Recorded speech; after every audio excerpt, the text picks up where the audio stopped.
бабушки, дедушки, там семья не менее 5-6 детей. Это было абсолютно нормально. А у вас в семье сколько человек?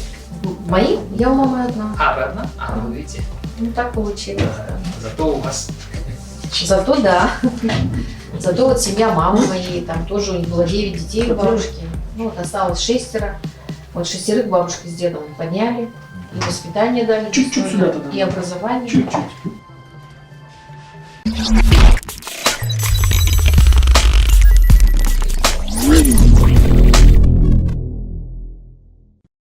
Минеева Милева, адвокат, ну, может быть, человек чрезмерно активный, которому некоторые вещи значимые не только в моей жизни, но и в жизни моих соотечественников, неравнодушны к этим вещам.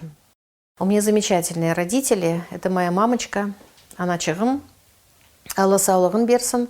Зовут ее Линия Минабилова. Она 35-го года рождения. Прошла такой, знаете, тяжелый жизненный путь, потому что она помнит дни депортации. Не очень хорошо помнит, потому что это были тяжелые дни. Ну, знаете, человеческое существо как бы старается некоторые такие тяжелые моменты иногда забыть, хотя некоторые люди, наоборот, тяжелые моменты, они надолго врезаются в память. Отец мой покойный, к сожалению, он был замечательный человек, это был военный офицер. Очень рано он погиб при исполнении своих служебных обязанностей, поэтому отца я своего не помню. Жили большой семьей. Эта семья была моих рахметли дедушки и бабушки. Шепек Абитай, Сицале Карбабам. У них была большая семья, 9 детей. Сохранили они 6, с которыми они переехали. В середине 70-х годов по вербовке они вернулись в Крым. Вот я вот воспитывалась в такой большой семье. Семья была очень дружная, очень сплоченная. Вот. Я как старшая внучка была как бы в центре внимания. Поэтому сказать, что я вот одна там у мамы, я действительно одна у мамы.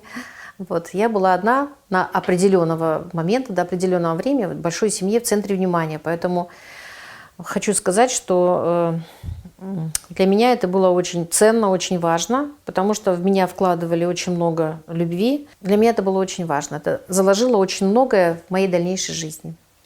Мое детство прошло в Фергане. У меня очень теплые воспоминания о Фергане, потому что это было очень тепло, очень солнечно. Солнечно и тепло было не только вот от большого количества солнца, да, от тепла, это Узбекистан, а солнечное тепло это было от моего общения с моими близкими, родными, с моими соседями. Я до сих пор вспоминаю с большой теплотой наш большой ферганский двор. Для меня мое детство, оно было насыщено вот такими хорошими, приятными воспоминаниями. Хотя, конечно, были определенные моменты, когда иногда слышали тоже свой адрес такие, знаете, слова типа предатели, и такое тоже было. Вот. Но тогда было тяжело оппонентам моим, когда попадали под горячую руку. Рахметли бабушка, дедушка рассказывали всю правду о том, какие мы были предателями. Почему? Потому что мой дед прошел 3 войны, 3 фронта. Он был еще призван в Польшу, Джанкойского районного военкомата, и прошел практически в 1946 году его демобилизовали. В Великой Отечественной войне, Второй мировой войне, он дошел до Кенигсберга на «Катюше». Я была страшным правдолюбцем, я помню себя в детстве, мне всегда хотелось, чтобы все было правильно, чтобы все было поровну, чтобы никто не был обижен, потому что, вот, как вы сказали, чувство справедливости и торжество справедливости для меня было всегда самым главным, пожалуй. Вот, и именно поэтому, наверное, я всегда хотела выбрать себе такую профессию, которая могла бы вот это вот чувство справедливости реализовать. Вот профессия защищать человека, да, тем более в жизни очень много несправедливости, иногда видишь, сталкиваешься с тем, что действительно человек был незаконно осужден, оно как бы немножечко превзошло, и я вот выбрала в своей жизни именно профессию адвоката. Вы знаете, в отношении кого-то, вот кого-либо, если это касается не меня, я готова стоять до последнего, ну, будем говорить так, вот до первой капли крови. Вот в отношении этого я могу сказать абсолютно уверенно, буду стоять до последнего. Но вот когда касается лично меня непосредственно, вот я так не могу сказать. Но в обиду себя не дам.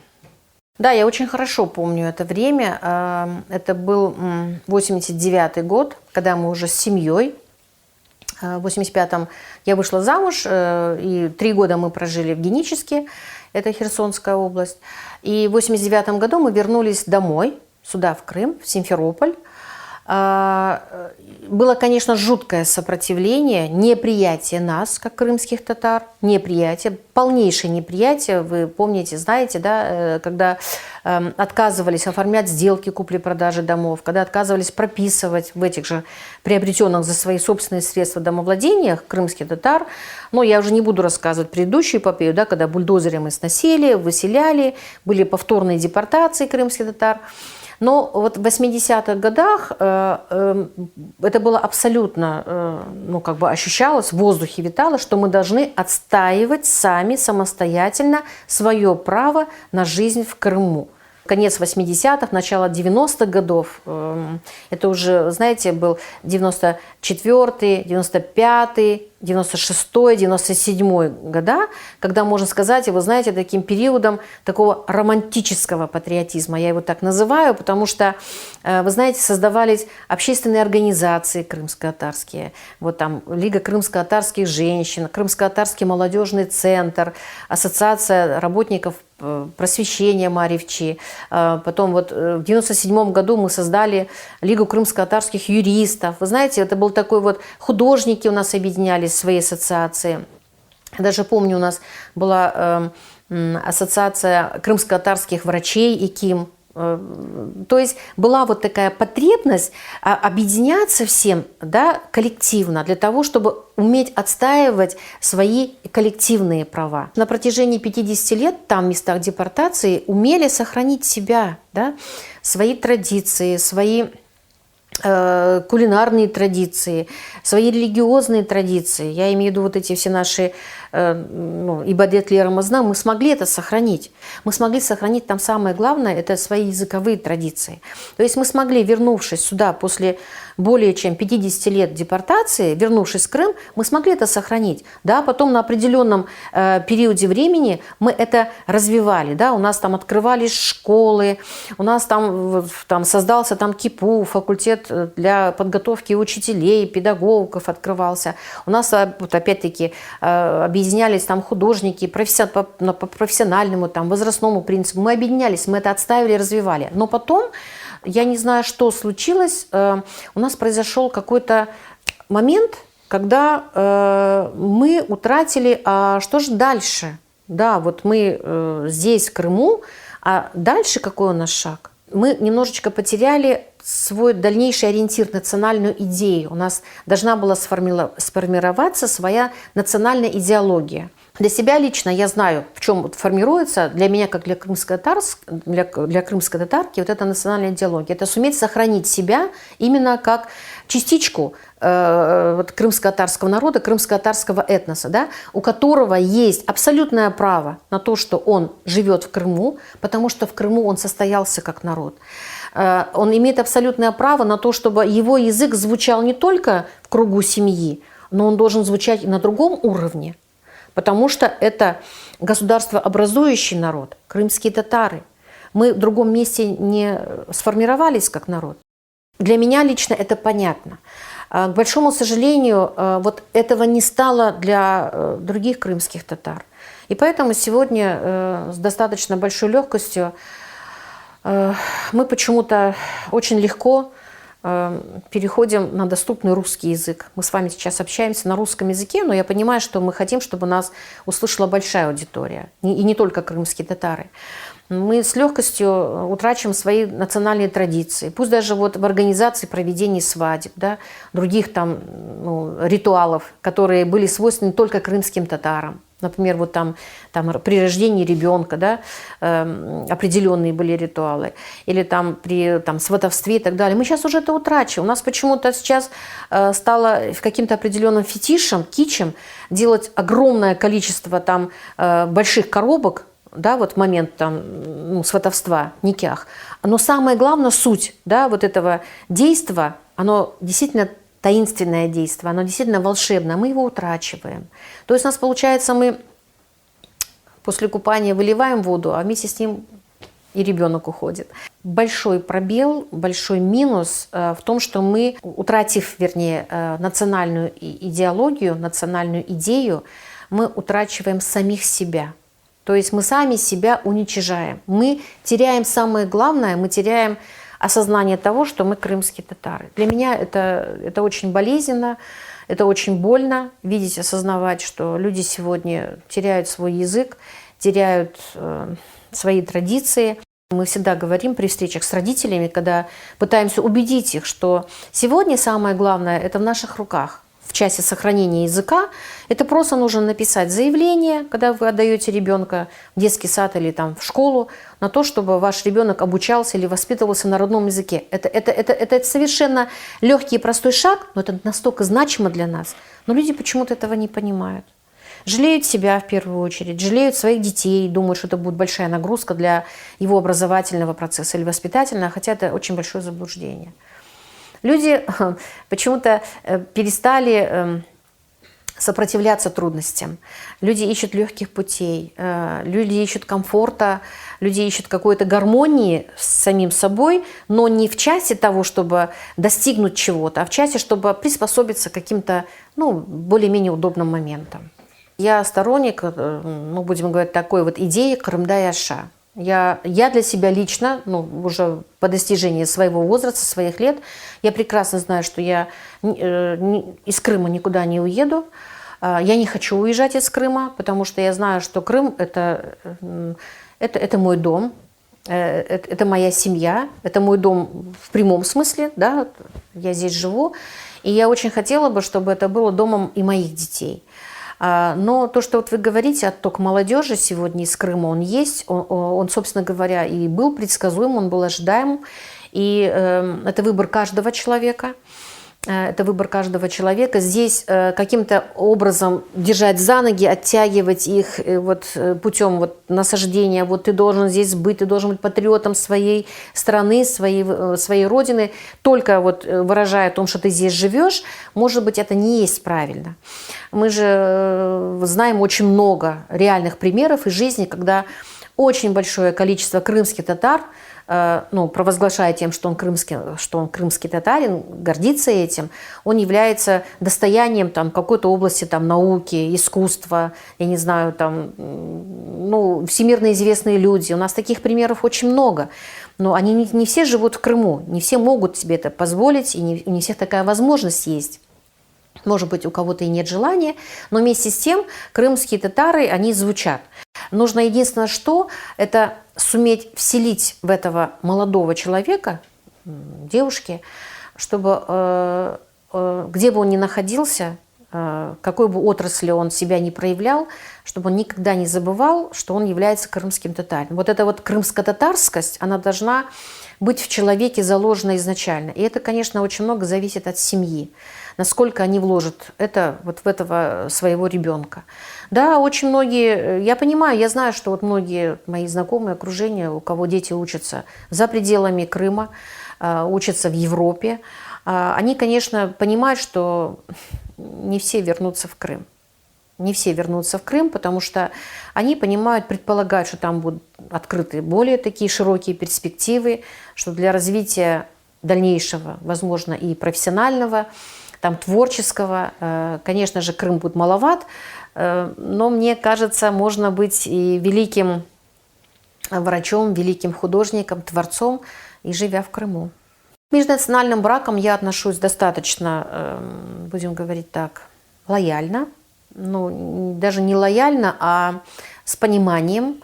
Почему? Потому что я сама являюсь результатом смешанного брака, но я себя всегда всегда, обращаю ваше внимание, считала себя, даже при наличии русской фамилии девичьей, я всегда себя считала исключительно крымской татаркой. Я крымская татарка была по духу, я крымская татарка по рождению, я крымская татарка буду до последних своих вот дней. Я себя воспринимаю исключительно крымской татаркой.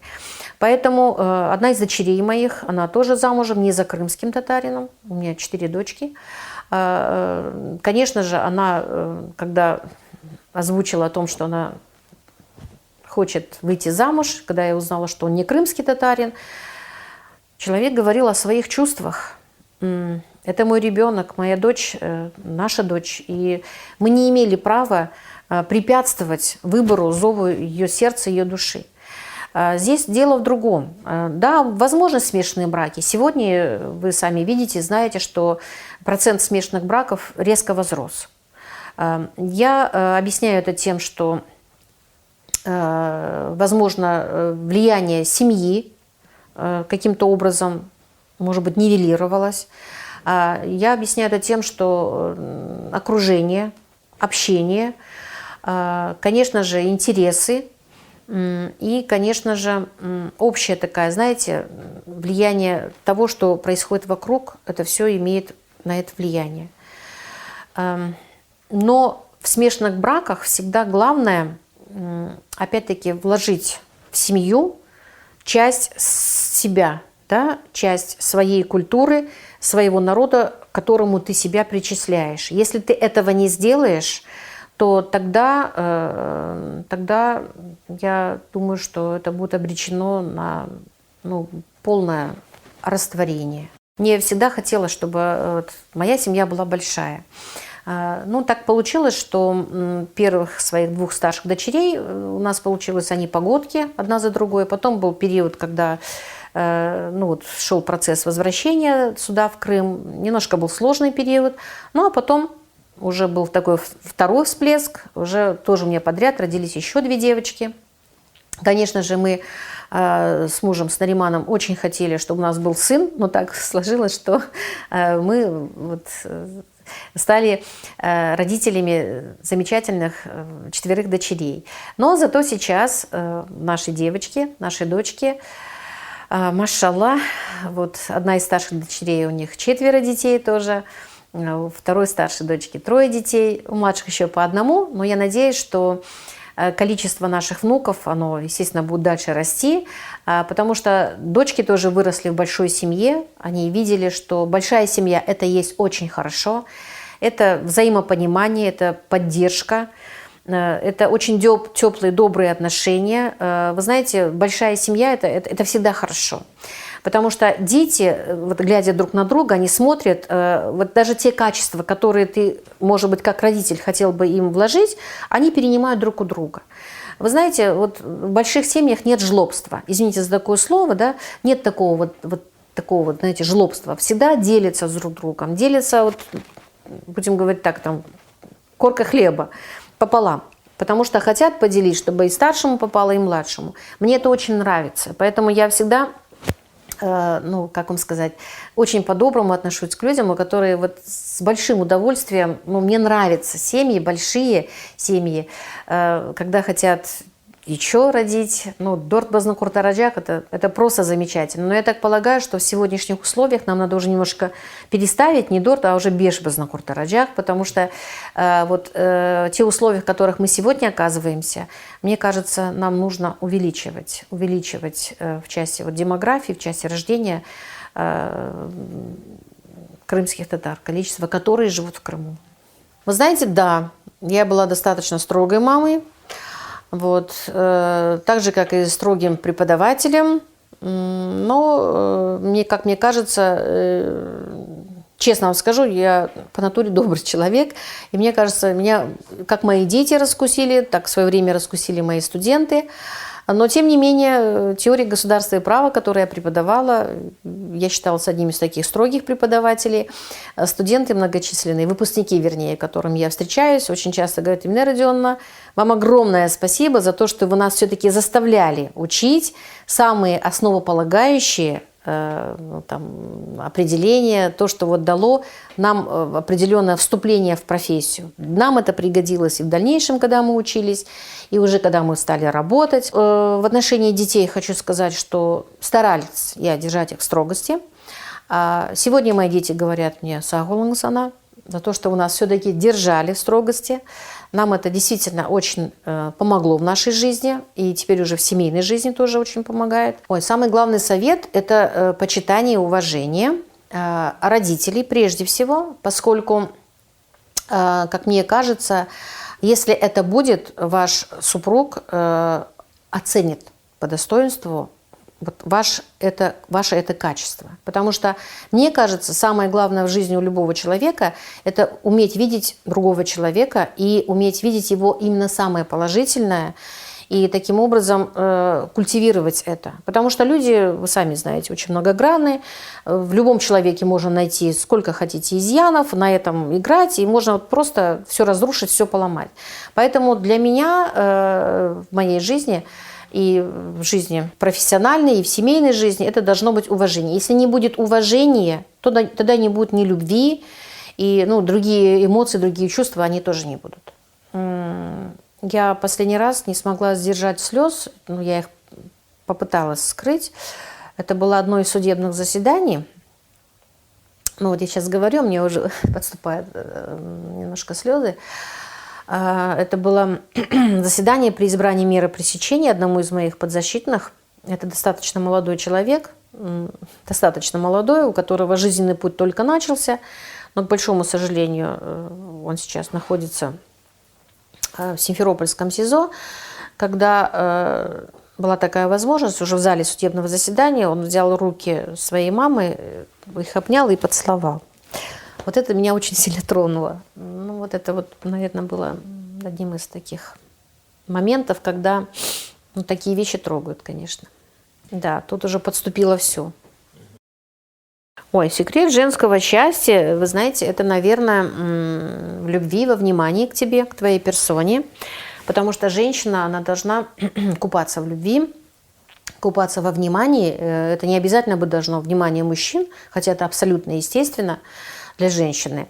Это твои близкие, родные. Вот для меня, например, мое женское счастье заключается в том, что я могу сегодня, по состоянию на сегодня, позвонить маме в любой момент, или там быть рядом с ней, опять-таки обнять, поцеловать ее. Я ощущаю себя дочерью, это очень много. Это очень много значит. Я думаю, что меня поймут те люди, у которых мамы рядом, и еще больше поймут те люди, у которых близких, родных рядом с собой уже нет. Это, конечно, любовь и внимание твоих детей. Это замечательно. Это замечательно, это здорово. Внимание твоего близкого тебе человека, это спина этого человека, это ощущение защищенности.